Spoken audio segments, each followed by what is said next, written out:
18 బంతుల్లో 25 పరుగులు చేస్తే విజయం సొంతమవుతుంది. చేతిలో 6 వికెట్లు ఉన్నాయి. లివింగ్స్టన్ మరియు హ్యారీ బ్రూక్ సిక్సర్లు, ఫోర్లతో విరుచుకుపడుతున్నారు. ఈ స్థితిలో ఇంగ్లాండ్ సునాయాసంగా విజయం సాధిస్తుందని అందరూ అనుకుంటున్న వేళ ఇంగ్లాండ్కు ఊహించని షాక్ తగిలింది. మలేసియాపై అద్భుత విజయాన్ని అందించిన రబాడా మరోసారి దక్షిణాఫ్రికా విజయంలో కీలక పాత్ర పోషించాడు. రబాడాకు తోడుగా జాన్సన్ మరియు నోకియా వేసిన బౌలింగ్ కూడా సూపర్గా ఉంది. 18 ఓవర్లో డేంజరస్ బ్యాట్స్మెన్ లివింగ్స్టన్ వికెట్ తీసిన రబాడా 4 పరుగులు మాత్రమే ఇచ్చాడు. 19 ఓవర్ వేసిన జాన్సన్ 7 పరుగులు మాత్రమే ఇవ్వడంతో ఇంగ్లాండ్ మరింత ఒత్తిడిలోకి వెళ్లిపోయింది.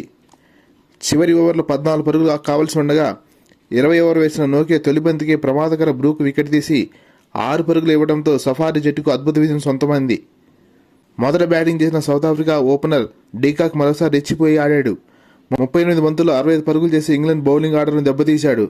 ఒక దశలో వికెట్లేమీ కోల్పోకుండా 6 ఓవర్లకు 63 పరుగులు చేసి భారీ స్కోర్ తీసుకువెళ్తున్న సమయంలో స్పిన్నర్స్ రంగప్రవేశం చేశారు. ఒక్కసారిగా సఫారీ బ్యాటర్స్ వేగంగా పడిపోయి 27 పరుగుల తేడాలో 4 వికెట్లు కోల్పోయి 15 ఓవర్లకు 115 పరుగులకు చేరింది.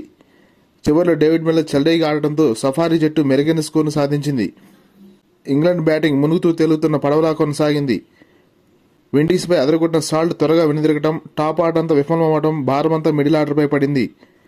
ఇంగ్లాండ్ 15 నుంచి 17 ఓవర్ల మధ్యలో ఏకంగా 52 పరుగులు రాబట్టి విజయం వైపు దూసుకెళ్తున్న వేళ లివింగ్స్టన్ మరియు హ్యారీ బ్రూక్ వికెట్లు తీసి సఫారీ బౌలర్స్ అద్భుత విజయాన్ని అందించారు.